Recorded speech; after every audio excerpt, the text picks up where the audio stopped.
So guys, नमस्कार। कैसे हो आप सब? आपके लिए पहला वीडियो बनाने जा रहा हूं मैं, वेक्टर्स। तो ये वेक्टर्स पढ़ना क्यों जरूरी है, सबसे पहले हम लोग समझेंगे, है ना। क्यों जरूरी है वेक्टर्स पढ़ना? वेक्टर्स पढ़ना इसीलिए जरूरी है बिकॉज फिजिक्स में आप कुछ भी पढ़ते हो, कोई भी टॉपिक, कोई भी चैप्टर पढ़ते हो, वहां पे ये टर्म आ जाता है वेक्टर, और फिर हमें परेशान करता है। तो सबसे पहले इस परेशानी को हम लोग दूर कर देते हैं, चाहे वो 11th का फिजिक्स पढ़ो या 12th का फिजिक्स पढ़ो, दोनों में जो है वो आपको वेक्टर्स आना चाहिए कि उनको ऐड कैसे करते हैं, उनको मल्टीप्लाई कैसे करते हैं, उनको डॉट कैसे निकालते हैं, उनको क्रॉस कैसे निकालते हैं। तो इसीलिए सबसे पहले ये जो हमारा जो वेक्टर्स है इसको हमें खत्म करना बहुत ही जरूरी है। तो इसको चलिए अब हम लोग पढ़ते हैं। ओके, चलिए नाउ दिस फिजिकल क्वांटिटी, इसका मतलब हम लोग पहले समझेंगे कि फिजिकल क्वांटिटी का मतलब क्या है।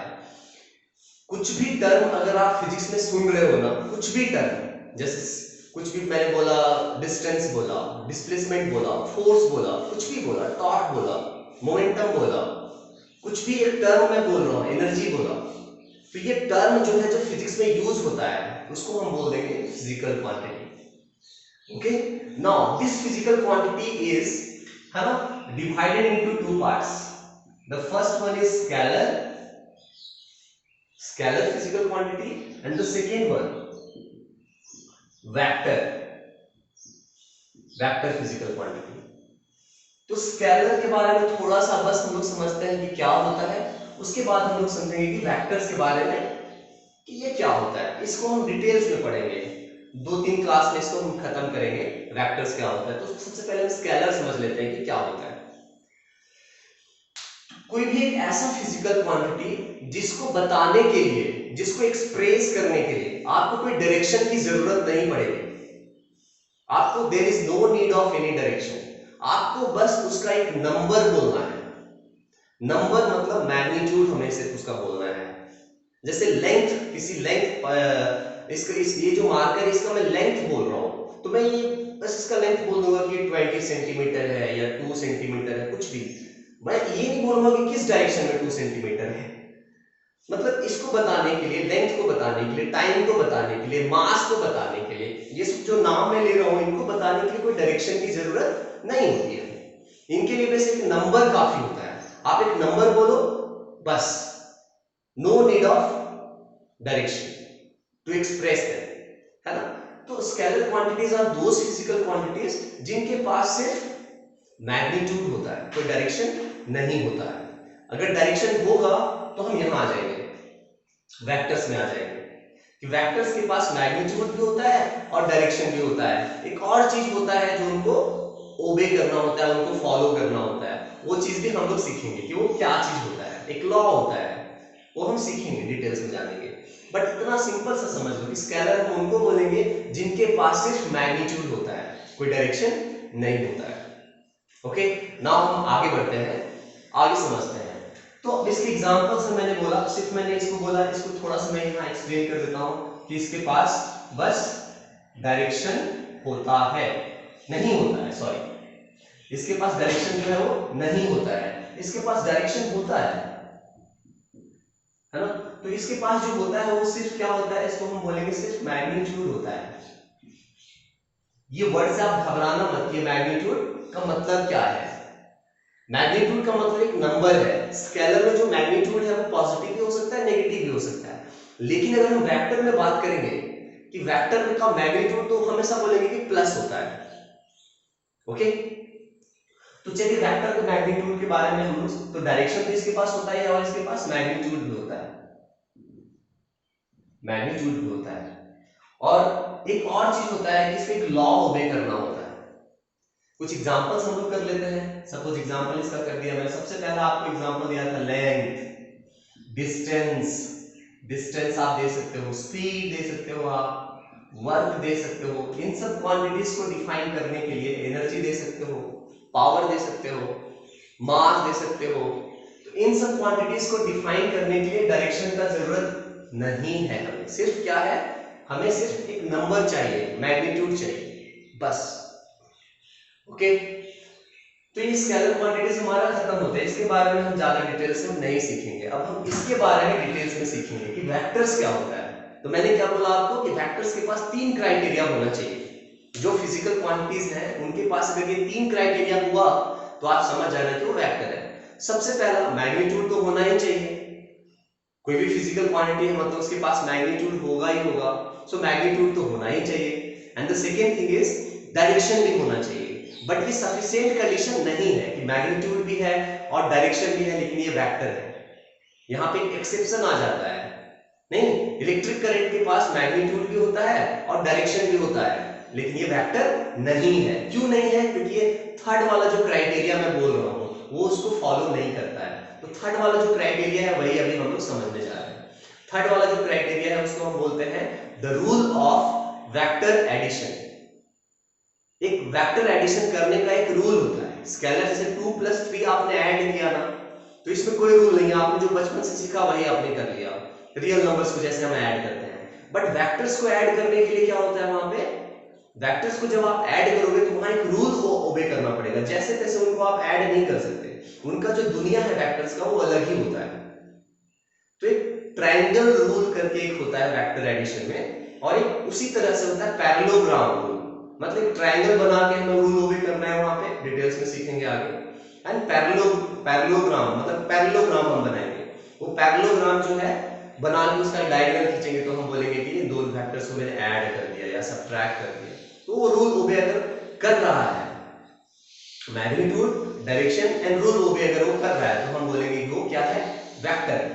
बहुत सिंपल है ना। सिर्फ मैग्नीट्यूड और डायरेक्शन तो आप बोलोगे ही नहीं, बिकॉज यहाँ पे इलेक्ट्रिक करंट जो है वो कैसा, उसके पास मैग्नीट्यूड भी है और डायरेक्शन भी है।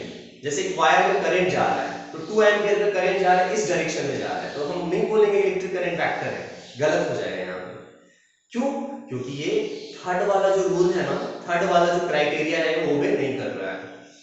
थर्ड वाला क्या मैंने बोला, triangle rule of vector addition जो है उसको फॉलो नहीं कर रहा है, या एक और रूल मैंने बोला पैरेललोग्राम, वो वाला रूल फॉलो नहीं कर रहा है, तो इसीलिए वो क्या है, वेक्टर नहीं है।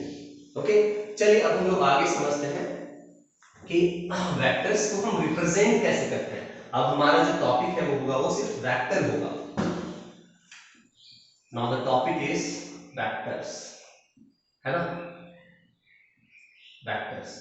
अब इसको हम लोग समझते हैं कि इस वेक्टर को हम पहले रिप्रेजेंट कैसे करते हैं। रिप्रेजेंट इन द सेंस कि हम उसको, जैसे एक नोटबुक में मुझे बनाना है वेक्टर, तो हम कैसे बनाएंगे, बहुत सिंपल है। यहाँ पे तो ऐसे करके एक एरो हमें देना है, ऐसे, बस ये रिप्रेजेंटेशन है, ग्राफिकल रिप्रेजेंटेशन इसको हम बोलते हैं वेक्टर का। अब इस ग्राफिकल रिप्रेजेंटेशन में आप इस वेक्टर को, इसको हम टेल बोलेंगे, टेल, और इसको हम बोलेंगे हेड। इसको हम टेल बोलेंगे और इसको हम क्या बोलेंगे, हेड बोलेंगे। बहुत इजी है बहुत इजी है फिजिक्स, है ना, इसलिए तो चैनल का नाम मैंने रखा है बहुत इजी है फिजिक्स, क्योंकि बहुत इजी है। देखो आपको कितना मजा आने वाला है। अब अगर आपसे मैं अगर बोलता हूं कि इस वेक्टर का डायरेक्शन क्या हुआ, रिप्रेजेंट कैसे करना है हमने बता दिया, एरो बना के। अब इसके डायरेक्शन और मैग्नीट्यूड दोनों के बारे में हम लोग समझेंगे।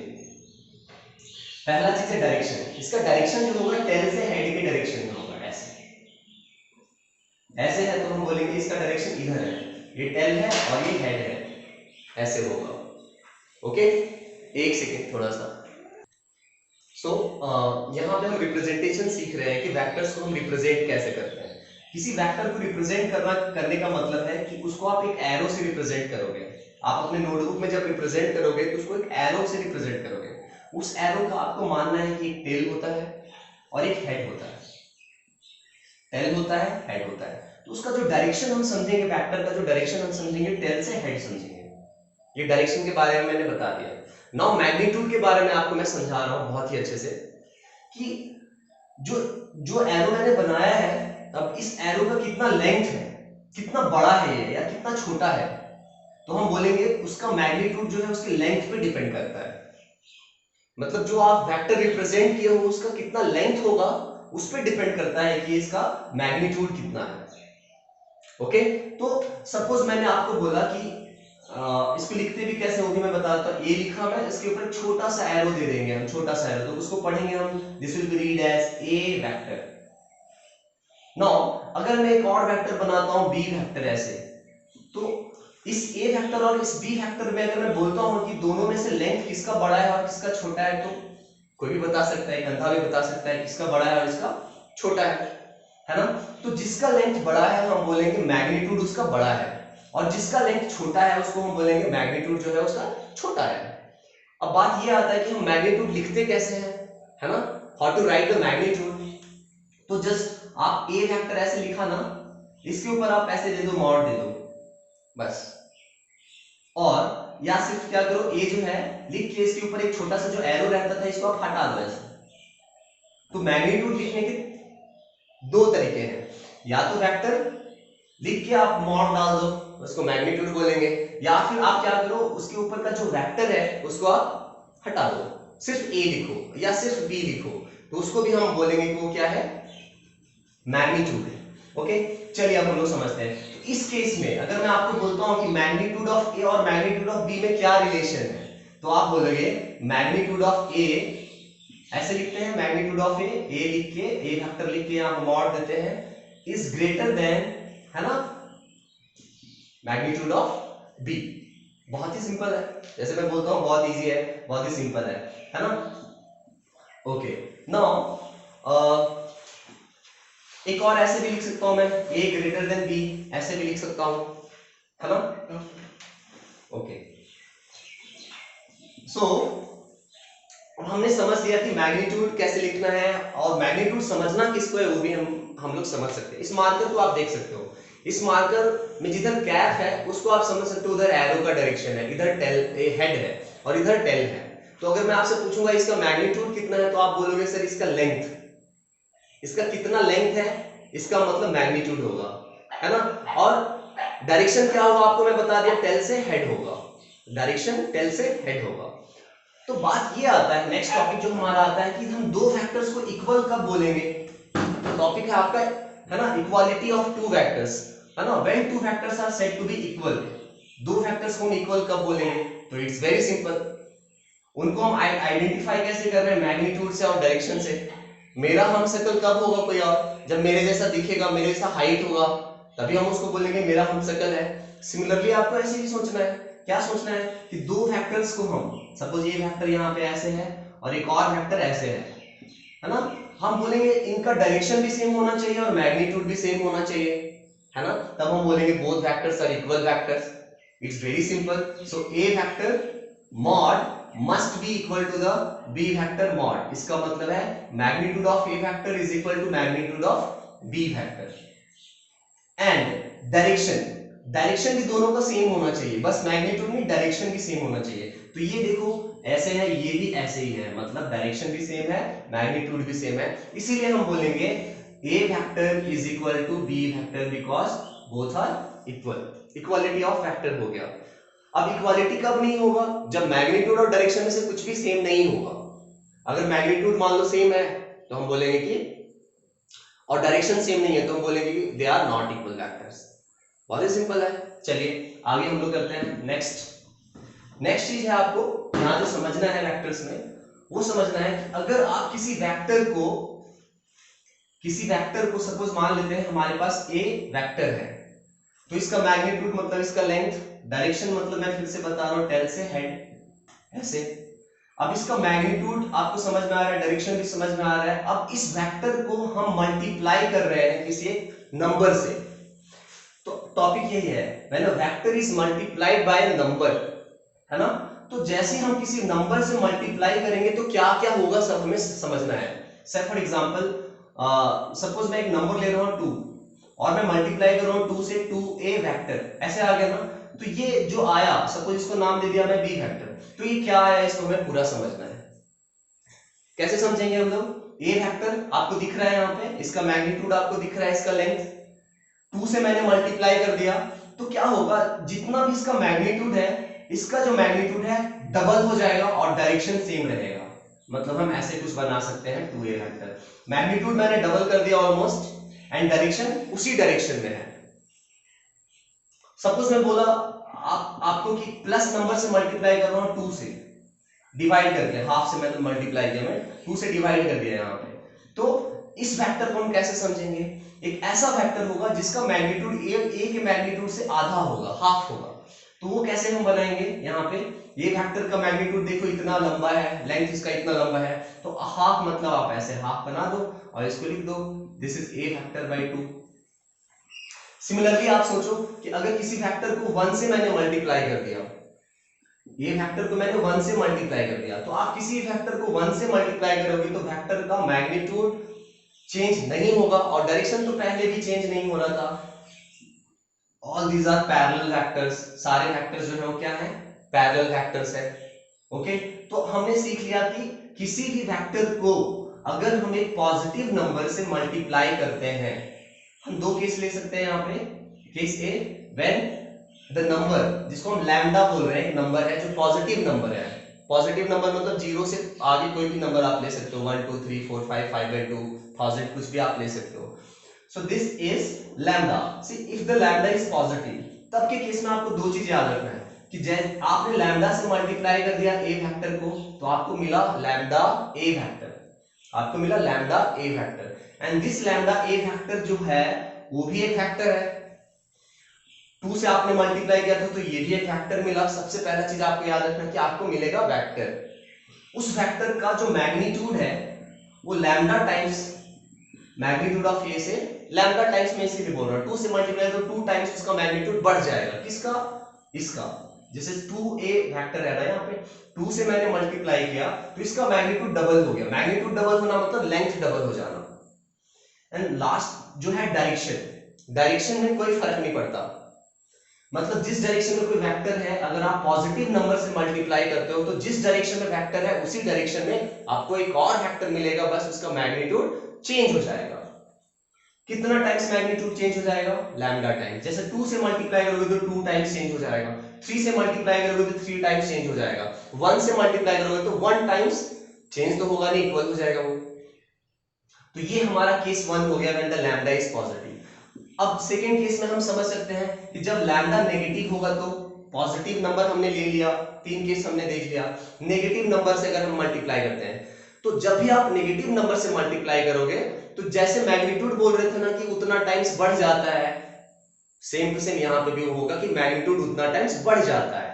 लेकिन डायरेक्शन आपको सेम डायरेक्शन में मिल रहे थे ना वेक्टर्स, जो भी आपको मिले सेम डायरेक्शन में वेक्टर्स मिले, यहां पे आपको ऑपोजिट डायरेक्शन में वेक्टर मिलेगा। एग्जांपल के लिए मैं आपको दे रहा हूं, यहाँ पे ये वेक्टर ऐसे है, बनाया मैं, दिस इज ए वेक्टर और मैं मल्टीप्लाई किया -2a वेक्टर से, तो आपको तो समझ में आ गया कि -2 से मैंने मल्टीप्लाई किया, पक्का इसका जो लेंथ है वो क्या हो जाएगा? डबल हो जाएगा। तो लेंथ मैंने डबल बना दिया। अगर मैं यहाँ एरो देता हूं तो ये हमारा रॉन्ग हो जाएगा। क्यों रॉन्ग हो जाएगा? बिकॉज मैंने नेगेटिव नंबर मल्टीप्लाई किया है। तो नेगेटिव नंबर मल्टीप्लाई करने से आपका जो वेक्टर का डायरेक्शन है ना वो क्या हो जाएगा? चेंज हो जाएगा, रिवर्स हो जाएगा वेक्टर का डायरेक्शन। ठीक है, तो हम इसको बोलेंगे -2a वेक्टर। उसी तरह से अगर मैं बोलता हूं कि -3a वेक्टर बनाओ, तो जो भी a वेक्टर है उसे 3 टाइम्स मैग्नीट्यूड का लंबा वेक्टर बनाएंगे, 3 टाइम्स। और एरो किधर देंगे आप खुद समझ सकते हो, जो a वेक्टर है उसके ऑपोजिट डायरेक्शन में हम एरो देंगे यहाँ पे, तो इसको हम बोलेंगे -3a वेक्टर। Very simple. अगर मैं आपसे बोलता हूं, बहुत ही सिंपल है, कि लैम्डा का वैल्यू -1 हो गया, मतलब -1 से आप मल्टीप्लाई कर दिए, तो मान लो ये हमारा a वेक्टर है, इसको मैं -1 से मल्टीप्लाई कर दिया, तो हमें क्या मिला? -1a वेक्टर मिला ना हमें, -1a वेक्टर।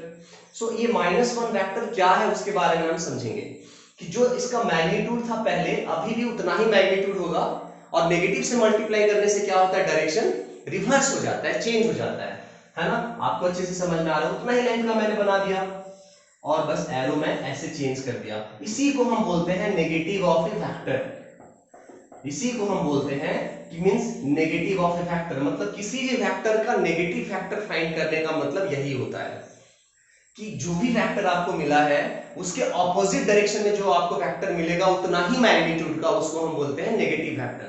अगर आपसे कोई पूछेगा कि नेगेटिव वेक्टर आप कैसे फाइंड किए, तो आप बोलो कि उस वेक्टर को मैंने -1 से मल्टीप्लाई कर दिया। तो -1 से जब हम मल्टीप्लाई करेंगे तो उसका मैग्नीट्यूड तो चेंज नहीं होगा, क्योंकि लैम्डा टाइम्स मैग्नीट्यूड चेंज हो जाता है। और लैम्डा आप नेगेटिव नहीं लोगे, यहाँ पे पॉजिटिव लोगे, बिकॉज किसी भी फैक्टर का मैग्नीट्यूड आप नेगेटिव नहीं बोल सकते, किसी फैक्टर का मैग्नीट्यूड हमेशा ही पॉजिटिव होता है। ओके, सो अगर आप नेगेटिव टर्म से अगर मल्टीप्लाई करोगे तो मैग्नीट्यूड उतना टाइम्स पॉजिटिव में बढ़ जाएगा। नेगेटिव तो हम मैग्नीट्यूड बोल ही नहीं सकते, बट नेगेटिव से क्या हो रहा है, यहाँ पे डायरेक्शन इसका रिवर्स हो गया, डायरेक्शन उसका चेंज हो गया। यहाँ एग्जांपल आप देख सकते हो, ये मार्कर आपको दिख रहा है, मार्कर का कैप को हम हेड बोल रहे हैं और यहाँ जो है इसको हम टेल बोल रहे हैं। इसको नेगेटिव नंबर से मान लो मैं मल्टीप्लाई, नेगेटिव फैक्टर इसको हमें मिलना है तो बस इसको हम क्या करेंगे, ऐसे कर देंगे, उतना ही लेंथ है और डायरेक्शन बस क्या हो गया, इसका रिवर्स हो गया। ओके, तो अब हम लोग नेक्स्ट वीडियो में आगे करेंगे कि ये वेक्टर्स जो हमने सीखा है इनको ऐड कैसे करते हैं, सब्ट्रैक्ट कैसे करते हैं। नेक्स्ट वीडियो में हम लोग मिलते हैं। Thank you.